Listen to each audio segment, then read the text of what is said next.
G'day, Wazza. How you going? Hey, Patto, good, thanks. How are you? Awesome, awesome. This is the weekend that Backyard Ultra fans in Australia have been waiting for. It's a big, big weekend ahead. It sure Yeah, is.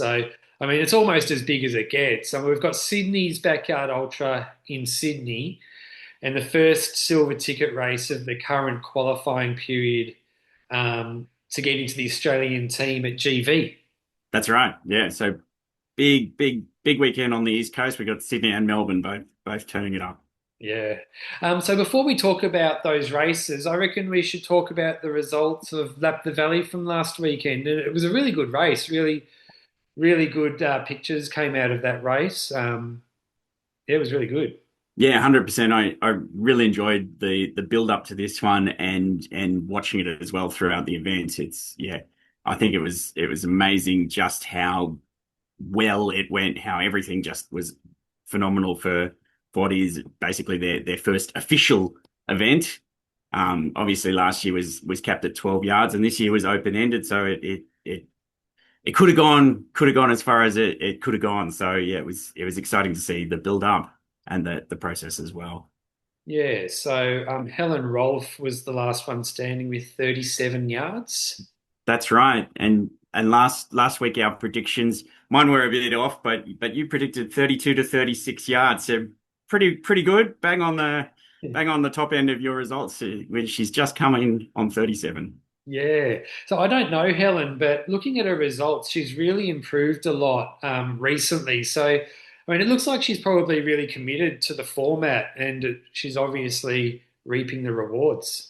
Yeah, I think so. Yeah. So over the last 2 years or so, she's jumped from her earlier ones, which were all in sub 20s. Last year, I think Dead Cow 24, and then obviously earlier this year she jumped that up to 32, and again at 37.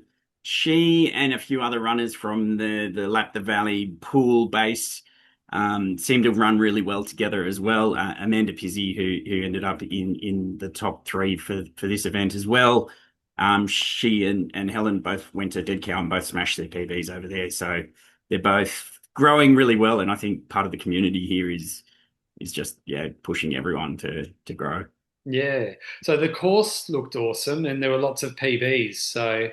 Um, That's right. Massive amount of PBs across the day, across everything. Just yeah. I think 18 of the 33 runners who had already done a backyard ultra beat their PBs.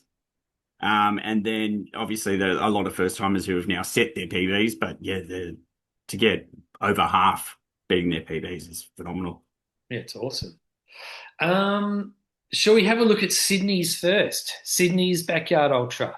Yeah, just before we do, I just on Lap the Valley a little bit more. Just wanted Yep. to just say, yeah, one of the things that I really thought worked well there was just how, and I mentioned it just a moment ago, the teamwork between the runners was just amazing. Obviously, among the results, they had 70 start, but only four got beyond 20 yards.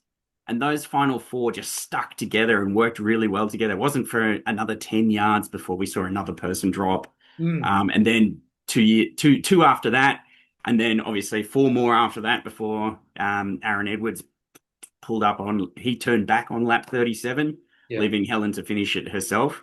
But Yep. yeah, the teamwork between those final four, just hour after hour, and you can see that in their lap times. They were very consistently just coming in within seconds of each other, just as a pack the whole time. So yeah, Yeah. massive part of the community there, Mm. which I think was great. Awesome. So I'm not And sure how well those four people knew each other before the race, but I'm sure they're best friends now.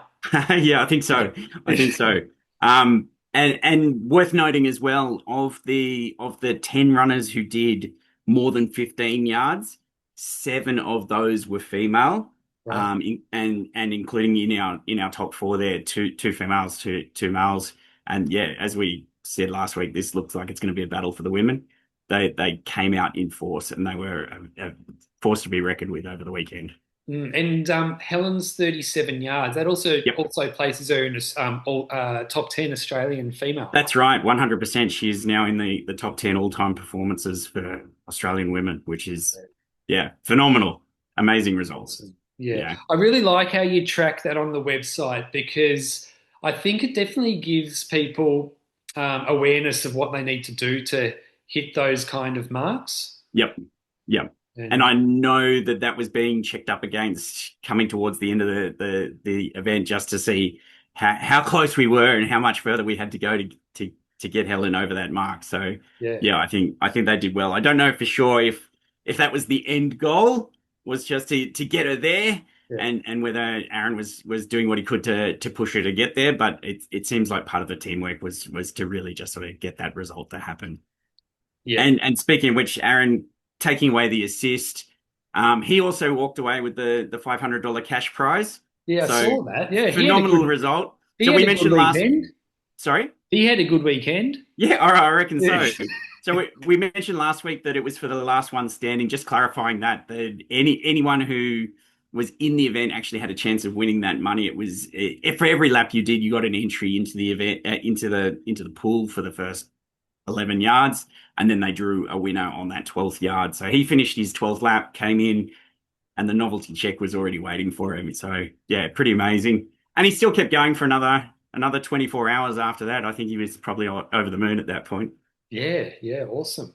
Um, cool. Shall we look at Sydney's now? Yes, we can do that. Um, so you've been able to get the field for who's running? Yes, so I saw it yesterday, and yesterday they had 482 on the list.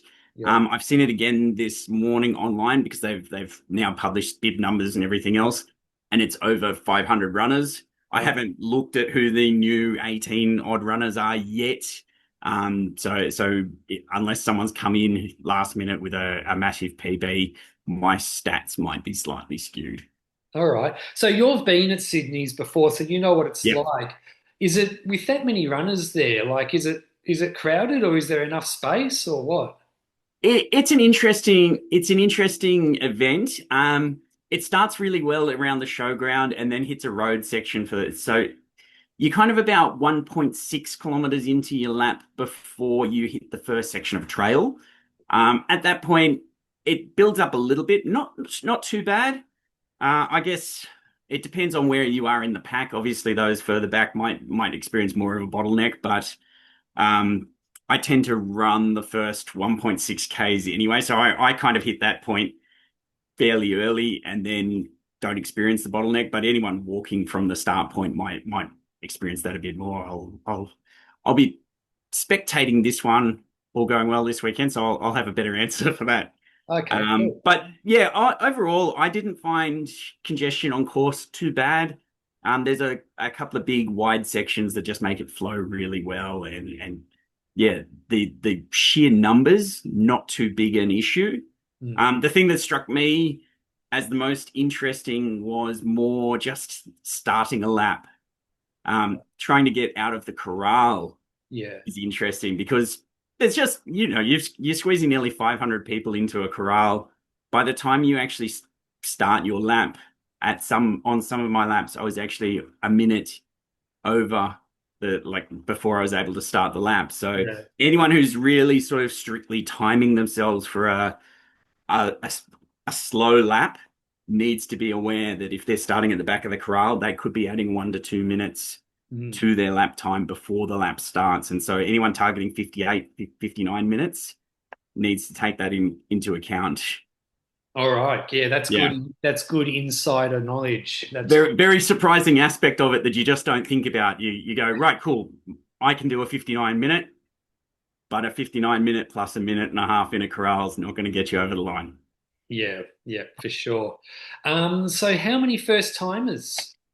Yeah, so this is interesting. Of the 482 I reviewed, 131 of those have run before, Yeah. leaving 351 first timers. Wow. Depending how many actually start on the day, 351 is massive. Um, Back in April at their big event there in Sydney's, they had 354 first timers. So we're pretty much at that same sort of point again, which is just it's amazing the 180 Cadence team are able to bring in so many new competitors and participants to the sport. Yeah, yeah, that's for sure. Now, who are the runners with some handy results under their belt? Yeah, so of the 130 odd that have run backyards before, there are 21 with a PB of 24 or more. But the three highest that we have starting at this event all have PBs of exactly 40. Okay, And so that's Ezra Dingo, right. Rowan Cook, and Justin Raymond. Now, Justin and Ezra have both run Sydney and both set their PBs of 40 at Sydney's. And Rowan Cook, this will be his first New South Wales event, as far as I'm aware. He's Yeah, been sort of all over the country, but yeah, he's got a PB of 40 as well. yeah. Um, You'll like this. Rowan's brother Graham is yeah, running GV. yeah, okay. So we don't just have a state of origin rivalry here, New South Wales versus Victoria, but we got brother against brother. Yeah, Okay, yeah, yeah, that'll be an interesting one to keep an eye on too. yeah. Cool. But after those guys, we've also got John Berry on 39 Oh, yep, and Michael Sheikey on 34. yep. And then for the women, we've got Claire Palmer, who's returning to Sydney again. She's done a few Sydneys. She's on 30. And Beck Myers, who has also did Sydney last time around as well. She's on 26 for her PB. They're the top two female performances entering this Okay, event. excellent. Have you checked the weather for the weekend? Yes, we're looking at maybe a spot of rain on Friday night. So anyone turning up early, setting up their gazebos on Friday night might get a tiny bit of rain, but looks like it's going to clear about 2 or 3 a.m. and looks like a glorious weekend. It's going to Oh, be cool, bit of warmth through the day, but not too bad for compared to say October last year when Sydney's was on where it was quite a hot day. yeah, But yeah, it looks like it's going to be great running weather. perfect. What's your prediction for this one? This is an interesting one because they've got such a big crowd, but not a high ranging PB count at this point. I've spoken to a few runners who are at that higher range, and everyone's keen to do more, but it's going to really depend on the day. Yeah, my prediction is probably somewhere around that 40, maybe to 45 yard mark. Yeah. But that's going to involve at least two runners going well beyond their PBs. Yeah, I remember John Berry. He was the assist at I'm Still Standing, right? That's right. And that was He right. actually won I'm Still Standing in 2024, Yeah, and he was the assist to Mitch McInnes this year at I'm Still yeah. Standing. Yeah. And at that one, the one this year, that was like the hottest Sydney Yes. night for like 250 years or something. So with the cooler conditions, you'd expect people like him to definitely go into the 40s. Yeah, I would like to think so. Yeah. Yeah.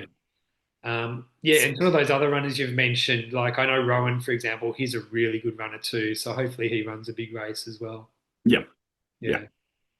Yeah. Um, yeah, yeah, I was going to say about 41 yards. So between 40, 45. Hopefully they crack the 48. That would be good. Yes, yeah.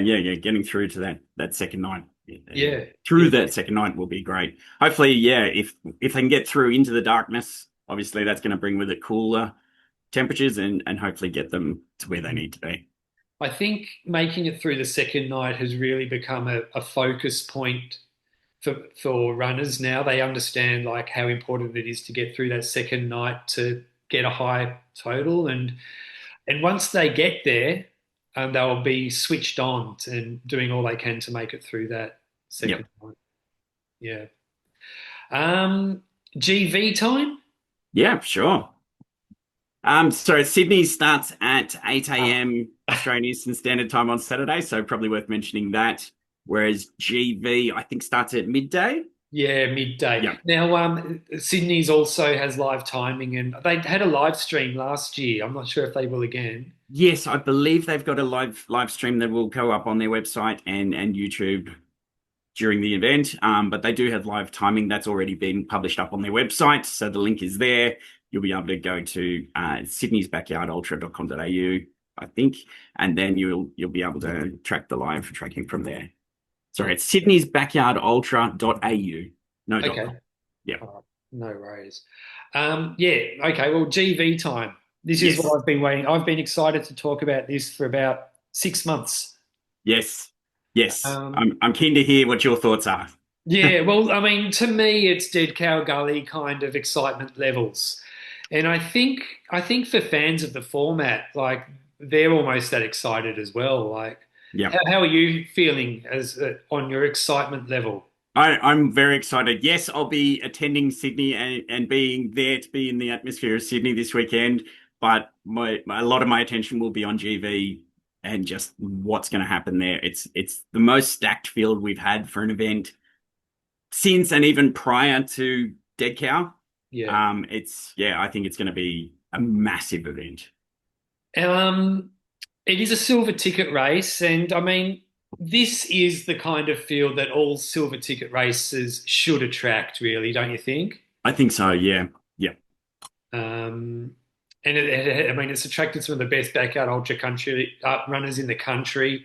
There's runners traveling from South Australia for it, um, and other places. I'm sure there's all states are being represented, but I'm not too sure. But I what know. can you tell me about the field? Yeah, so there's 150 runners in this one. This is capped at 150. Of those, it's actually quite surprising with quite a stacked field. Just over half have actually run a backyard before. Hmm, 77 of the 150. So we've got, 73 first timers in what is going to be a massive event. yeah, Um, On top of those 77, sorry, 15 more have done a backyard trial series event. And so they're the capped events that North Vic Backyard Ultras put on as well. So yeah, there are a few others that have done a backyard without doing an official event. Yeah, it's a stacked event. So there are 34 runners going into this one with PBs of 24 plus. But on top of that, there are actually 7 going into this one with PBs of 48 plus. yeah, So it's pretty massive. The highest PB going into this one is Tim Kaprazak. He's on 82. Now he's got his I'm gonna say he's got his kids running in this one. Ollie's running this one, as is his daughter Misha. And he's in training for King of the Hill, which I think he's taking pretty seriously, which is happening in November 1st. yeah. So I'm not sure what his plans are for this one. And I talk about Ollie as if he's one of Tim's kids, but he himself is a massive name for this event as well. So I'll mention him again in a moment. But yeah, so Tim's PB is 82. The next there is Barry Keem, who is traveling from New South Wales for this event. His PB is 62.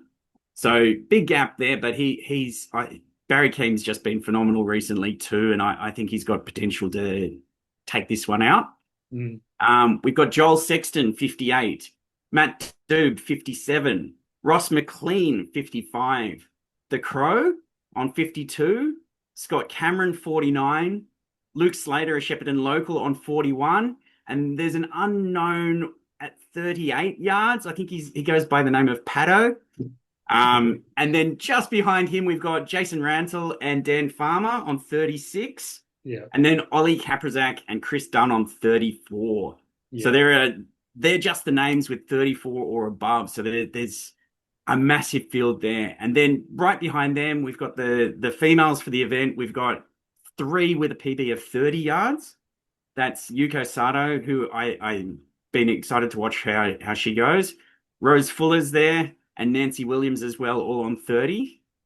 And then behind Um, them, we've got Diana Nichols and Cheryl Simons, both on 25-yard PBs. yeah, and Diana's the course record, or the female course record holder. Yep.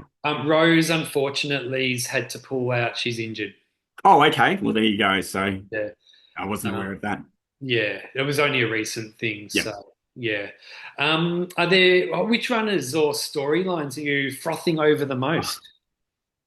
I want to see what Ollie Kaprazak can do at this event. Yeah. He's been an interesting one to watch over the last little while, and I'm excited to see if he's going to be really pushing himself for this event. He's been training well. He and his dad doing Better by Next Week podcast has been going well, and it's been keen to watch them just how much they've been doing. I'd I was weeks ago talking to someone and I said, I think this could be Ollie's event. But having now spoken to a bunch of other runners, yourself included, there are a lot of people who are taking this event very, very seriously. Yeah. Yours is an exciting story that I'm keen to see as well. I'd love to see you take out a win. Mm. So yeah, there's just so many names that I'm seriously keeping an eye on for this one. Yeah, yeah. As far as Tim Kaprizak goes, like I'm Yep. not too sure. I don't know if he's in it to go absolutely berserk and Yeah. win, but just having him there and running in the race is going to be awesome because he's such a great person to run with and chat to and also learn from. He's really Yep. encouraging out there too, and having him there, I'm sure, will help a lot of people push themselves a little bit further. Yes, I think so. I'm from what I've heard, there's potential that he will be crewing Ollie for most of the event. So very likely once Misha has run hopefully to her PB, it's possible that Tim could at that point sort of t start taking it a bit easier and move towards that crewing role. Mm, Um, it really depends. I think because as you say, he's quite encouraging and everything else. I think he's got potential to stick around for a while. yeah, Treat this as a last training run before King of the Hill, and he's got potential to keep going, keep going, keep going, and push someone else beyond their PB as well. So yeah. who knows? I think yeah, it'll depend on the day. Yeah. Now, I wouldn't mind just dissecting the field a little bit more and just talking about all the runners who have done 30 or more, starting from the Yep. top down. We have spoken about Tim already, so I guess the next is Barry Keane, Yep. is who he's having, like you would have to say he's having one of the best backyard ultra years of anyone in Australia with his. Oh, for sure, yeah. So he's just come off the back of winning Wild Dog back in July. Um, but prior to that, obviously Dead Cow Gully, he said his new PB of 62, which was enough to get into the bottom of the Australian qualifying at the moment anyway. I think that's a number that's possibly not enough to secure a spot on the team, given how many events we've still got to go. But Yeah, yeah, he's come from that. He was the assist last year at Sydney in October. But yeah, every event has been 35 plus yards. yeah, And yeah, he's now yeah, 2 wins, 3 assists. yeah. He's yeah, the guy's a machine. He's definitely the cream of the Yeah. crop, or Yeah. one of, or part of the cream of the crop. Yes. And Um, I don't think we've seen what he's got to give yet. mm, He's got, I think, a lot more under his belt. yeah. The next in line, I think, is Joel, Yeah, Joel Sexton is next in line. Yep. 58 PB. I was there when he ran that 58, and he looked so good. Yep. He'll love this course as well. It's a flat course, and it's simply just an out and back. You run down to the botanical gardens and come back with Yep. with a slight detour, and it's mainly pavement. It's just the perfect location as well. There's shops nearby. There's a KFC across the road. Um, like if he will eat this course up for breakfast. Yep. Yeah. This is his first time at GB, I believe. Yes. Yeah. Yeah, Yeah. yeah. He actually crewed me there last year. Him and Emma Okay. crewed for me when I did my 38. So Okay. Cool. yeah, so he's familiar with the locale. Yep. Yeah. I'm keen to see him produce another big number. It has been a couple of years. That 58 was. Oh no, sorry. Forgive me. That was 2024, wasn't it? Yeah, it was 2024. last year. No He time to die. qualified Yeah. for Sat Champs with that. Yeah. He did 50 at the Sat Champs. So Yeah. Yeah. yeah. Yeah, Um, last few events I think have been yeah sub 40 results, but again that depends on the day, doesn't it? So yeah. yeah, keen to see what he can do this time around as well. Yeah. Um, the Dubinator. Yes. So GV is kind of his event. Um, he's won GV in 22, 23, and 24. Um, what he can do this year, keen to see. Yes, he's got a PB of 57, which he said earlier this year at Melbourne. Um, yeah, what's going to happen in your opinion for GV? I get the Oh, impression he's happy to let someone else take the lead, but doesn't mean he's going to go down without a fight. yeah, he is absolutely frothing for this race. Yep, He loves this race almost as much as me. Maybe yep, even a little bit more than me. I don't know. But yeah, look, he'll be sticking around for a long time. When he finished at Melbourne, he had more up. He had more in store, but it was just I think I got the impression it was just time to finish. Um, um, and Shepperton was in the back of his mind. That was a big PB at Melbourne as well. So I think yeah. that was a big confidence boost to what he's capable of. And yeah, we'll see the best from Doobs this weekend. Good. Going for four in a row, like if that's a huge. If he does it, that's a huge. Not many people can do that. Win four races. It doesn't matter what the race is. That's right. Yeah, four in a row over the course of 4 years. Just to be able to do it over the course of 4 years is phenomenal. And yeah, that's yeah, to win the same one over four events is yeah. Yeah, yeah. Who's next? After Jude, we've got Ross McLean. Hmm. He's frothing. He is frothing for this. I think everyone's frothing for this one. But yeah, Yeah, Ross is coming off the back of winning Two Rivers earlier this year, and he won Sydney at the one I was at in October last year. The one I said was quite hot. Yeah, he won that one on his 55 yards, which was his PB there. So yeah, yeah, and that's the form line from that's interesting because Barry Keane was the assist in that race. yes, he was. Yeah, Yeah, yeah. Ross is one of as far as mental toughness goes, that guy is one of the toughest there is, and you've got to be able to go into the 50s. yep. You've got to be a real tough nut. And I was watching Ross at Sydney, as I said, I ran in that one. On lap one, I ran out early. I finished lap one out in front. Wasn't really my plan, but I did that. But he was a fair way out in front of the rest of the pack. And I at the start, and I went, I'm going to catch up to that and see who it is. So I caught up to him and introduced myself. I said, "You'll never have heard of me. This is my first backyard." And he mentioned his name. He said, "Ross." It's McLean, yeah. He goes, yeah. I went, oh, okay. I reckon you're the guy to watch out for this event. This is yard one. Yeah, 55 yards later, he got over the line in first place. I was very happy to make that prediction early. So yeah. yeah, I think he's still again, he's got a lot of potential. He he won King of the Hill as well at their last event. He didn't. He ran at it. Okay. He didn't win. I think he pulled out in the 30s. Okay. Um, yeah, he could have kept going, but I mean, that race last year at King of the Hill, it was the type of there wasn't much. It was mainly just hiking and walking. Yeah. He likes running, so Yes. Yep. yeah, so he pulled out, but he's one of the funnest people to run with. He's so helpful out there as well at Two Rivers. He was running with me towards the end, and Yep. yeah, it was a shame I had to stop when I did, but yeah, he helped me get through the last couple of yards, that's for sure.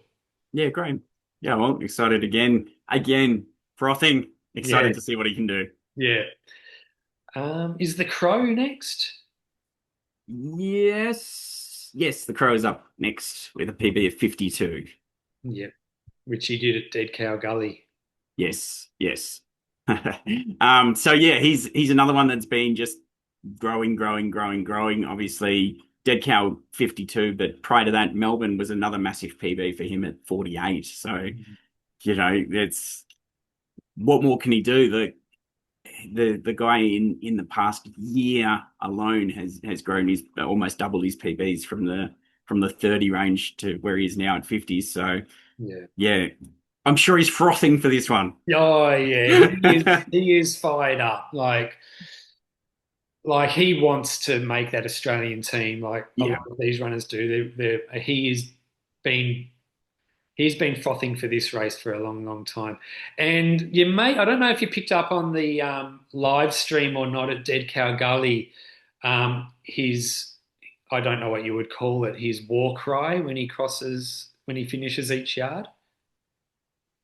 Did Uh, you? He goes, "Cuckoo, yeah, I was going to say it's the cacaw, right? Yeah, yeah, yeah. cuckoo." Wasn't just him, but I think anytime someone saw him go past, they gave him the cry as well. It's quite a rallying call. Yeah. Uh, um, okay, cool. Is Scott Cameron next? Yep, Scott Cameron's up next. Yeah, he's an interesting one as well. He's just smashed out 48 yards at No Time to Die for the assist there. Prior to that, his PB was No Time to Die last year at 28. Hmm. So that's a 21-yard jump in the space of a year.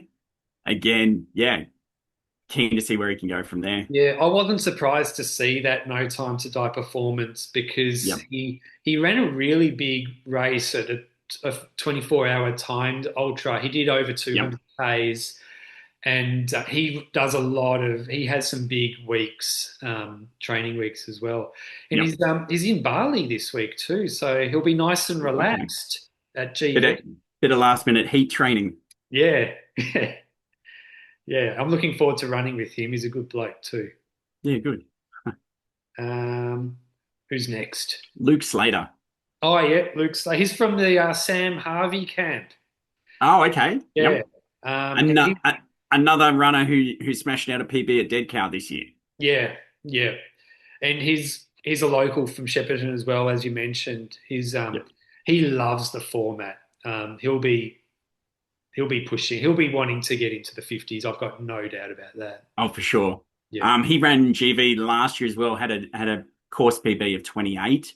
yeah, So he knows the track well. I'm sure he's probably been training on it and as well being a local. But yeah, obviously a bit of experience on the course. Hopefully he can push that up to well beyond the 41 PB. yeah, yeah. I think he will. Who's next on the list? Uh, I don't know if the next guy's worth talking about, honestly. Oh, Yeah, no, should we skip over him? No, it's yourself, Patto. Come on, we've got to get into this. yeah. Well, I, look, I I, mean, I can only assume at this point that you are frothing for this event. I am. Look, I mean, most people know I lost my job just over a month ago. I haven't been looking for a job. I haven't been doing anything. All my focus, all my attention is on this race. I've been filming. I've been filming a bit of a GV doco diary type of thing, which I'll be releasing after GV. And yeah, look, I mean, I've put in the best training block I've ever had for a race. I feel like I'm mentally there. If I'm running as well as I look, I'm running the best I've ever. I'm feeling the best I've ever felt. The only thing is, I don't have any crew after midnight on Sunday night. So if anyone wants to help after midnight, so Sunday night, Monday morning, it'll be Yep. about 37 hours into the race. If someone wants to jump in and give a hand, that would be good. I think at that point you'll have a few runners who have finished for the event and can stick around, or hopefully they've got some crew who are willing to Yeah. stick around for a few hours as well. But Yeah, yeah, I hope so. Because yeah, it won't be easy getting through that second night yep, without crew. yep. But I am hoping someone will help. You've got this. I don't think you'll have any concern finding someone to jump on and give you that hand. Um, but speaking of GV, you have run GV yourself a few times. This would be your fourth GV as well. Yeah, yep, I've Yep. been there So, from the start. yep. The So first year was 22. only 27 runners at the first one. Yep.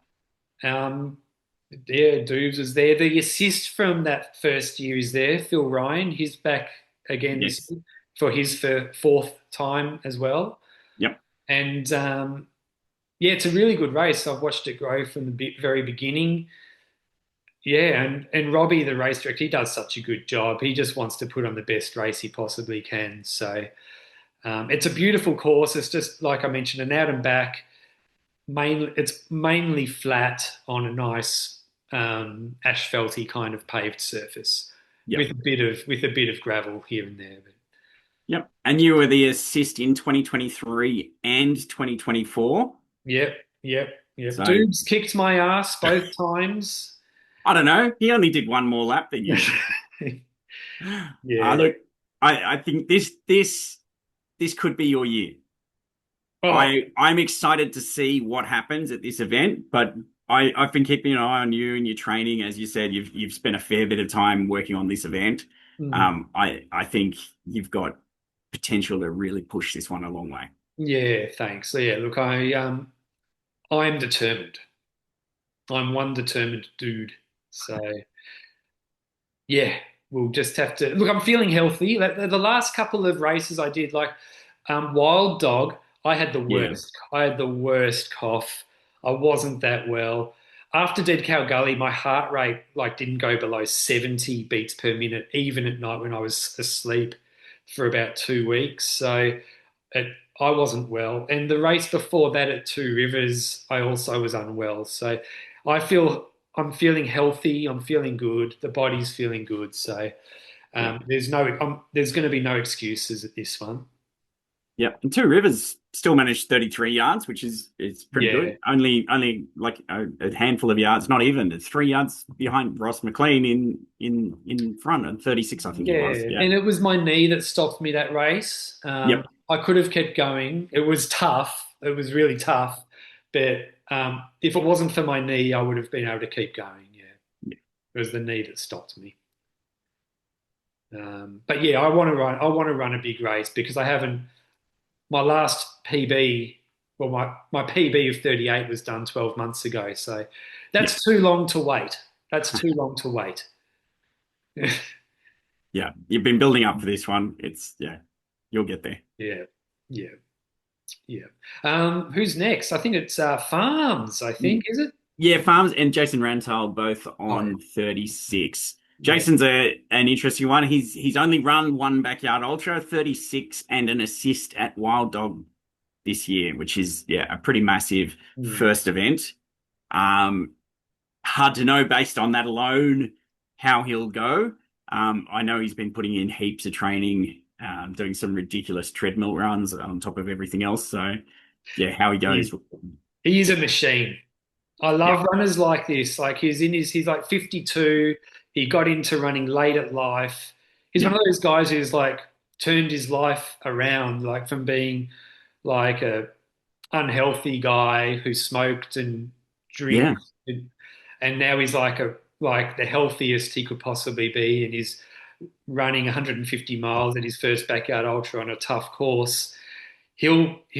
He's a runner to watch at this one. He's a runner to watch, and I'm looking forward to running with him. I didn't get an opportunity to chat with him at Wild Dog, but hopefully I do at GV. Yeah, okay, cool. Yeah, Yeah, seems like it's a good bloke. again should be exciting. Yeah. Yeah. Now with Farms as well, I actually Yep. crewed him when he ran his 36 at Melbourne, and he had a big night the night before. He it wasn't the best preparation. He went out and didn't get much sleep, so yeah, he wasn't in the best mental state on that second night. So that was what ended his race. So Okay. hopefully, with a good night's sleep the night before, he'll run a big race too. Look, if I could have a bad night out the night before, or a bad night the night before an event and run 36 yards, I'd be laughing. So yeah, Yeah.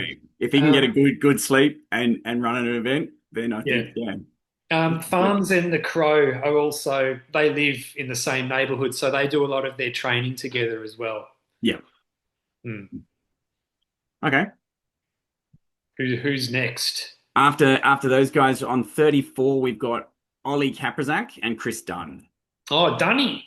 Yep. Yeah, He did his 34 at Dead Cow Gully and then came out and ran at Wild Dog. And he's a good that's bloke. right. He'll Yep. be fun to run with, and he'll love this course. He'll Yep. do well. Yeah, and Ollie, like you said, he's he's one to watch. Because like he's that age where like every time I see him, he's taller, he's bigger, he's like he looks like he looks like a beast, and Yep. he's fit, and he's got the right mindset. He's got one of the best mentors in the game. So Yeah, um, 100%. Yeah. he's and like he wants like I mean he's 16. He wants to make the Sat Challenge. There's no reason why he can't actually win. Um, Yeah. so yeah, well, it's going to be fun running with him and watching what he can do. Yes. He's PB'd at every event he's run thus far. Mm, And some of those PB jumps have gone 10 yards but yeah, like what he can do at this one, I think, yeah, as I said, he's one of the ones I'm really keen to see. yeah, yeah. Yeah.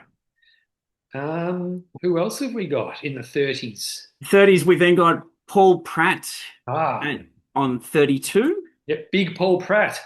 Yes. Um, yeah, so he did that at Dead Cow Gully, right? Yes, again, another, and Farms as well. And was it Farms? Another PB at Deadcar? Yeah, Not yeah. Farms, the Crow. Sorry, Chris Dunn. Chris Dunn was the one Oh we just yeah, mentioned. Dunny, yeah, Yeah. Dunny did that, yeah. Yeah, but Paul Pratt, 32 at Dead Cow, another Dead Cow PB. Yeah, Everyone seemed to just do it this year at Dead Cow. yeah. Yeah, look, I've got no doubt he'll be frothing for this one. He'll be look, he is so much better than 32 yards. He can do way more than that. And he's such a fun person to run with. Like even when deep in backyard ultras, when a lot of the time runners like stop talking, you can rely to if you want to talk to someone, you can rely on Paul to give you a boost. Yeah. Yeah, okay, cool. Yeah, I spoke to Paul a bit in the build up to Wild Dog this year, and yeah, he seems like a really, really great guy to have in your camp. Yeah, yeah, yeah. He is. Um, who else is there? Okay, after 32, we've actually got 9 runners who are all on 30. So it Okay. depends how much detail you want to go Well, into on those tell ones. me who they are, and let's see what we can say. Yep. So we've got Kelvin Peters. Oh yeah, yeah. He did that at Two Rivers. He's only 21 as well. Yeah, right. He looked before the race when the race started. His face looked 21. Yep. At 30 yards, he looked about 61. Like he was he gave his all in that race. But I'm looking forward to running with him. He's a really, really nice guy. And like you can expect him to get into the 30s. Like if you had money, if you could bet on a race and you could bet on someone to get over 30, you'd definitely be betting on him. Yeah, okay. Good, good, good. Uh, next on the list is actually Michael Bilbo. He won't be running at this event. I did have him in my stats. He's got a PB of 30. He was running at Reds and had to miss the postponed Reds because he was going to be crewing Jashi in Tennessee. I believe he's no longer doing that because he set his heart back on Reds, the rerun, and is looking to absolutely smash that event instead. Yeah, well, you'd feel bad pulling out crewing for Jashi at Bigs if you're not going to run a big race. So, Yeah. Yeah, I yeah, think when when Jashi qualified, I think or not when Jashi qualified, but when Reds got postponed, it must have been a tough decision because yeah, Reds will be running the same weekend or the weekend after Bigs. Yeah, it's the weekend after Bigs. So yeah, there's no way you can do both events. yeah. Or, at this point, Jashi could still be running when Well, Reds that's kicks right. off. Now I believe that he opted to do Reds. Oh, he signed up for GV without Yeah. realizing how much concrete was on the course. When he Yes, he's found, he's very much a trail runner. yeah, And I think that realizing afterwards that there's a bit of tarmac that wasn't going to be ideal for him. And I think that kind of made the decision to go, right, well, as much as he'd love to be crewing Jashi, the target has to be on himself and getting his own improvement in. So yeah, back to Reds, which yeah, is primarily grass, which I think will suit a runner like him much more. yeah, perfect. Yeah. Who else have we got? Yuko Sato. Oh, yep. For the first of our women. She's another one who's just PB'd back to back, back to back to back at 4 consecutive no time to dies. Her PB is 30 now. Hard to know how much further she's got. She's gone 27, 28, 30 over her last few PBs, but Yeah. even just a few yards is still massive at this sort of point. So, Yeah, she's coming over from Adelaide. She trains yep, a lot with Scott Cameron, and yep, I've run a couple of races. I did Hysterical Carnage when she was there, and I also did No Time to Die when she was there. She's like one of those like runners with such a beautiful form. Like yeah. you know how some runners you just want to watch them run because they look so good, and she's fast too. Yes. Yeah, yeah, I've seen that. I follow Yuko on Strava, and it's been quite impressive. Yeah. Yeah. Yep. Who Next else? up on our list is Graham Cook. So Oh, as yep. we touched on earlier, so he's got a PB of 30 to Rowan's 40. Yep. I'm sure he'd be looking to push to 40 or beyond. Yeah. Yeah. I'm Um, friends with Graham. He was actually messaging me last night for some inside knowledge about the course. So he's fired up. He's frothy. yep, He's frothy. roughly. Yeah. Of course he is. Yeah. Yep. Uh, who else? Yep. So as you noted, Rose Fuller's not going to be running at this one, but she's on 30 as well. And I saw Mm. she signed up for Melbourne. Oh, okay. With the draw card for the women at Melbourne has at least pulled in one name, so Yeah. that'll be quite interesting so far. Yeah. Yeah, I haven't seen who else is on that list yet, but yeah, I think that's going to be quite a big event. Yeah. Next up on the list at 30 is Shane Matthews. He Oh, did yeah. he did 30 at GV 2 years ago. Yeah. And he was Hasn't 64. He did it. 64 years old when he did that 30. Yeah, right, okay. Well, let's put him at 66 now. Um, it's been 2 years since he's run a backyard ultra. He Mm. did do one of the Northwick Trial Series events and did 8 yards back at Bendigo in March, but nothing else since that PB in terms of backyard ultras. Yeah, he's one of the best persons you can run with. Like he is such a good bloke, and he's a really good runner too. Um, Yep. to do what he does at his age, it's pretty inspiring. I hope I'm like him when I'm in my 60s. Yeah. I mean, I'm sure we all do. Look, if I could run 30 yards today, I'd be happy. Yeah, But if I could do it at that age, I'd be laughing. yeah. Yeah. Is that, Next on the list, sorry, oh, no, that's it. Who's next? you're right. Yeah. Next on the list is Andrew Ferro Cavassi. Oh, yep, yep, yep. Um, I ran a bit with him last. He's fired up too. Frothing. He's frothing. yep. So he did 30 at GV last year as well. Prior to that, he did GV 2 years earlier than that on 15. So 15, 2 years to go another 15 yards. It's another year now. Let's see how much further he can push as well. Yeah, he's definitely been aiming for run a big race here at GV for a long time. So Yep. yeah, I'm really looking forward to seeing what he can do as well. Yeah, okay, cool. Next on the list is Phil Ryan. As you mentioned, Oh, yeah. he was the assist at GV in 2022. Yeah. That was on 30 yards. He also assisted at MVP in 2023, and Yeah, he's when had a Ross lot. McLean won. Yeah. Yeah, and he's had a lot of runs since then, all in that sort of mid to high 20 range as well. Yeah, he's tough as nails. He is tough as nails. Yeah, And a really good bloke too. good. You say that about everyone at this event. It seems like as far as events go, it's just going to have Yeah, such an atmosphere just among the runners themselves. yeah. And the last of our 30-yard PB runners is Nancy Williams. So she's done a lot of backyard ultras. Her PB of 30 she set back in 2022 at Birdies over in Perth. Yeah, yeah, and she's from Adelaide, I believe. Yes, yeah. She's one of the runners who I haven't really spoken to much more before. But yeah, look, I'm hopefully I get to speak to a bit at GV. It will be good to be. That will be good, yeah. Yeah. But she'll be one of the. She'll be fighting out for one of the last women standing, I think. Yes, so obviously she and Yuko will be entering the event as the highest PB for the women at 30. Below them, the next closest 25 yards, as I mentioned earlier, with Diana Nichols and Cheryl Simons. So Yeah.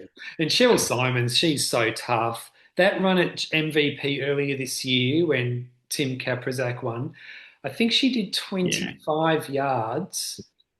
Um, and that was a huge run. That was a yeah, huge. She's a seasoned ultra runner. yes, yeah. Um, what's your prediction? There's one other runner Okay. that there's one other runner that I never run a backyard ultra before, but I'm excited to see what he can do. Sorry, to throw that in there. Oh, I when I was looking at the list, I spotted the name Jack Hanley. okay. I'm not sure if you know the name. He's never done a backyard, as I say, but last year for his Miles for Smiles charity, he did 100 days of 100 kilometers in a row. Wow. So the dude can do the distance. I'm very keen to see how he goes in this format. And that Miles for Smiles charity that run that he did, he was all over the place doing those. He'd do 50Ks in the morning, take a little break, do another 50Ks somewhere else in the state later in the day. Wow. Some days he'd do 100K blocks, some days he'd do it on a treadmill. Yeah, just 100 over 100 days every single day. It was, Wow. yeah, very Well, I'm glad impressive you brought stuff. that up because I had no idea. How old is he? Oh, that's a good question. He's fairly young, I think. Let's see if I can find an age quickly. Jack Henley. The crazy running man, as he's known. Yeah. He's 29-ish? Okay. Yep. 20, yeah, 29, under 30, I believe. So, yeah. Oh, awesome. Yeah, so he's got potential to really belt this one out. Just depends how he settles into the format. But I feel like potentially giving that guy a break every hour is probably going to be a pretty huge thing. Like, Yeah, well, he definitely will. That definitely throws another level of excitement into the field. yeah. Yeah, that's And awesome. and and there may be others in there Oh, that have done other amazing things. But for yeah, sure. just when I spotted his name on the list, I was like, oh, okay. He's an interesting one to watch. Yeah. So as far as predictions go, I can't see this event finishing in under 60 hours. How far it can go, I honestly I don't know. Um, we're looking at Aussie team territory, and I think this event is really going to shake up that list. So right now, to get onto the team guaranteed, you need 62. Yeah. Um, I think 62 will be a bare minimum for this event. Um, can it get to 70? Maybe. If it gets to 70, 72 is right there. It's the next massive marker. So look, I'd love to say 72 for this one. Yeah. Awesome. Well, the runners to do it are there. That's for sure. Yep. Do you have a prediction? Hard to predict Oh, when you're running it because you don't want to set yourself a target, but yeah. any thoughts? Well, I'm not going to tell you what the target is, but I'm actually setting myself a target for this one. I normally don't, but I'm trying something new. It's a high target, like it's well above my PB, but I'm thinking like if I actually have a target that I'm trying to reach, it gives me a finish line. Yep. I think it will help me. So we'll see how that works. And if I hit it, look, I'll probably even keep on going. But it will. It is. I do have set myself a target. Okay. Yeah. Any thoughts on how far the event will go? Same as you. I think it could go to 70. Hmm. Um, I don't think it will go much more than that, but Yep. especially because like once you're getting above 62, you know you're on the at-large list. You're going to look around at who else is there, and you know that if one of them gets the silver ticket, then that probably will open up a spot on the at-large list anyway. So you're going to be Yep. thinking of a lot of reasons to stop once you hit past 62. So that's why I don't. Yeah, I think probably I'll say 65. Okay, cool. There's a big on the at-large list. There's a big step. It goes. There's two runners on 62. That's Ben Nichols and Barry Keane. Then 65 to Robert Parsons. but then it's 73 to Michael Belmont. So yeah, once if we can get to 65, it's a big leap to keep pushing on to that sort of 73 range. So I think yeah, 65 is a pretty good sort of end result or end goal for this event. It's definitely securing and massively mixing up the bottom of the at large list, but pushing the I guess the minimum required for the next event quite high. Yeah, now here's a question without notice. What is the highest amount of yards done in a silver ticket race in Australia? Actually, I think it's 60. Actually, it must Yeah. be 72 at Clint Eastwood. Yeah, when no one took the silver. Oh, actually, no, they didn't do 72 there. They did 60 there at Clint Eastwood when, I've got the answer here. We've got I'm pretty sure it was 60, 37, actually. 36. It's a very good question. What have we got? Because I know that James Blanton and Ryan Crawford finished on 60. Yeah, but where they did 72, that was a silver ticket event. Oh, That was okay. Clint Well, Eastwood that's last year. okay. Having said that, because they quit together, no one took the silver ticket. Yeah. So I guess it depends on your stipulations of the question. Hmm. Because Okay. yeah, that was it was a silver ticket event. So 72 is definitely the highest silver ticket event, Yeah. but it wasn't the highest awarded silver ticket. Okay. Do you know what the highest awarded silver I'm ticket? just trying to scroll back up the list and see it. I'm actually thinking it's far lower. It It may could be be. birdies. I was going to say it might be Margie Hadley's 40 at Historical Carnage 2023. Oh, yeah.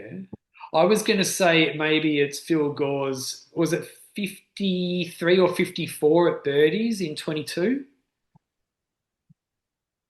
See, I with some of those older events, I don't know which ones were silver tickets. Yeah. Yeah. Yeah, he did 53 at birdies, 54, sorry, at birdies in 22. I'm pretty, If that was a silver ticket event, then yes, it would be yeah, that I'm one. pretty sure that that Yeah. was. Yeah. Yeah, I Um, will admit that's one data point that I'm missing from the website. There are a few historical silver tickets that I just don't know which yeah. events were them, and it's impossible to find that information now. So if anyone out there can give me a list of which events of historically were silver tickets, please do, and I'll update the website. Yeah, yeah. Well, yeah, and just for history's sake, this is the first silver ticket in Victoria that hasn't been Miram Wernet. The last two Victorian silver ticket races were Miram Wernet Yes. in Yep. Victoria. Yep. So I think we'll definitely break the Victorian silver ticket race record. Yep. Yeah. I think that that's 34. Um, 35 35 last year with Tim Caprazak. okay. Yep. Yeah. Yep. So we did mention this. Robbie, the race director at GV, he's it's a really, really good bloke. He's always improving the race every year. And Yep. this year, there's live timing. So Yes. people can check what's going on in real time. We'll all be wearing timing chips and it'll be uh, it'll be good. Yes, that's the one of the beauties of his backyard trial series events as well, is that he's been trialing the live timing at the last one of those and worked really well. So yeah, they're pushing it out to GV for this event. It's nice to have sort of live tests Yeah, to make this work. And yeah, he's excited to get that up and running for a major event. yeah, Yeah. awesome. So, do you mind if I give a little plug to my Patreon page? Not at all. So it's free to join, and it's the only place to find Jimmy B and the White Kenyan Road to Bigs podcast. And it's just a small fee per episode. Once you pay, it's yours forever. And all the funds raised go to James Blanchard and Ryan Crawford to help fund their trips to Bigs next month. So, have you given it a listen yet? Was it? Yes, I got my copy of it yesterday, went for a run and had a listen while I was running. fantastic. I think they're going to rename the podcast to the Warhorse and White Canyon. I think that's a nickname that's going to stick to Jimmy Yeah. now. So all going well, we can make that happen for him. But yeah, I definitely recommend anyone else to jump on, subscribe obviously to the Patreon itself, but to throw a few dollars. Both Jimmy and Ryan could use anything at all to help get them to bigs. Yeah. And yeah, it's definitely worth a listen. Yeah. And there's two more episodes. They're going to be recording one before Bigs Yep. and one after Bigs. So um, they're both going to be, especially the one after Bigs, that will be a really interesting listen. I think yeah, there's their discussions in this first episode on their learnings and experiences was just great. And I think coming straight out of such a massive event to hear what they can take out of it, Mm. it would be worth listening to. And also because it's behind a paywall on Patreon, they're very open with being honest. They're not afraid of like there's a few swear words here and there. They're true, authentic selves. So it's definitely a good way to like learn about them and and follow them at Bigs as well. 100%. Yeah. Mm. I think that added to the value of the experience of listening to it was just to hear them just talk Yeah, properly and yeah, yeah, instead of censoring themselves for the radio. yeah, yeah. That's Yeah. it. No, it was a very valuable listen. Yeah. Yeah. Now you did mention before we hit record there was something special you wanted to bring up. Yeah, it was Biggs itself. Ah, yes, that's Yeah, right. yeah. So obviously the Biggs list has now been finalized. There are 75 runners signed up and accepted, and the full list is up on biggsbackyard.com. Sorry, biggsbackyardultra.com. But we've got 5 Australians heading over there this time around, which is pretty massive for out of 75 runners. Mm. We've got Phil Gore with a PB of 119, John O'Ash at 100, Ryan Crawford, as we just mentioned, at 95, Jimmy B, James Blanton at 82, sorry, the Warhorse at 82, and Dan Kamak, who's had the one of the late call ups with his qualifier of 75 yards at Sat Champs last year, has accepted the call up, and so he'll be heading over there as well. So it's pretty massive to see those 5 guys there, Mm. and yeah, very excited to see what they can all produce. But Yeah. on top of that, there's 6 runners there that on top of those guys that ran at Dead Cow this year, and 5 of those actually qualified based on their Dead Cow times. Mm. So yeah, that just sort of shows how important Dead Cow is in the backyard calendar. Yeah. And that's yeah. Sam Harvey, who did 118, he was already going as he was the Kiwi national champion. But Oriol with 102, Michitaro, the bagman at 94 for Japan, Simon McLean 90 for New Zealand, Jen Russo 76 for the USA, and Hiroto Komotsu at 75 also for Japan. So yeah, it's going to sizing up to be obviously. I mean, it is the biggest event on the calendar for the year. But yeah, there's a lot of exciting news coming out of there at the moment to sort of see now that the I guess the event is now finalized in its runners. Yeah. Don't forget about Harvey Lewis. That's right. Yeah. Oh, sorry. Of course. Yes. He didn't. His qualifying time wasn't from Yeah. Dead Cow, but of course Yeah. he was there as well. Yeah. And if you're going to do that, Moraine was also at Dead Cow. Gosh, now I need to think who else came to Australia for Yeah. it. Yeah. I think that's all the runners that will be there. But yeah, those guys obviously had their qualifying results for prior to Dead Cow. So yeah, I did skip them off my list. Yeah. Yeah. Fair enough. Anything new on the backyardultra.com.au website? No, just been pushing through. I've been a bit flat out on getting course data up, and working with results for a couple of events at the moment. Just yeah, like Lap the Valley last week. We've got both their new courses are up on the site with GPX data and Strava links to segments for the events themselves. I've gone onto Strava and created segments for every backyard ultra Oh, as well that didn't yet have a segment created. right. I didn't know Um, you could. I thought you had to actually be the one to have run. you do. Oh, So there are ways around that. are there? Yes. So you can download someone else's run and then upload it to your runs, create a segment, and then delete the run. Okay. Yeah.